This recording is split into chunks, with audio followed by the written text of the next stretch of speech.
Alors salut à tous, c'est Spartan Force, on se retrouve donc pour une nouvelle vidéo donc sur la Team Chronos, donc pour vous présenter donc la C4.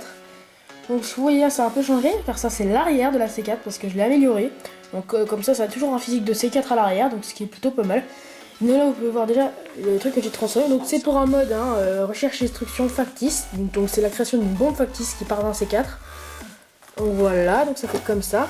Vous pouvez me dire c'est dégueulasse peut-être, moi je trouve ça drôle parce que ça rend vachement genre... de toute façon je vais un peu l'améliorer, je vais mettre du gros scotch pour faire genre que c'est tout plat ici.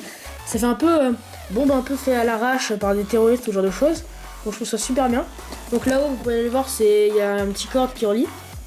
Donc ça c'est tout simplement juste un minuteur de cuisine. Vous allez voir.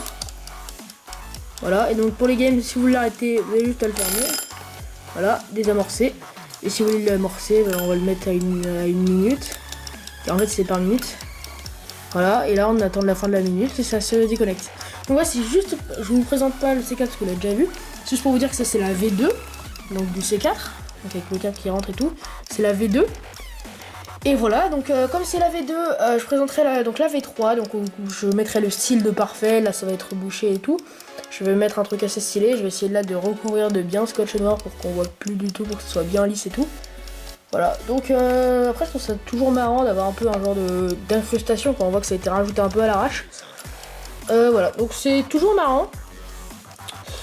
Donc quand même pour expliquer, donc comme c'est du papier et du carton pour éviter qu'il soit abîmé en game, je vais le mettre sous pochette plastique aquarésistante à l'eau, où en gros j'accrocherai un cadenas avec un code, où je cacherai donc le code sur un des joueurs, donc ils devront le marquer juste avant la game. Ou alors ils devront le mémoriser et à chaque fois quand le porteur du code se fera toucher, il devra donner le code aux désamorceurs qui devront désamorcer la bombe grâce au code en ouvrant le cadenas et donc désamorcer la bombe. Voilà. Donc voilà. Donc c'était la V2. Et donc voilà.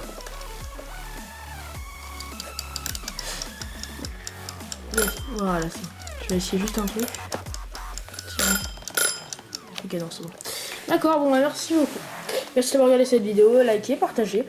Je vous ferai donc la V3 dans pas longtemps.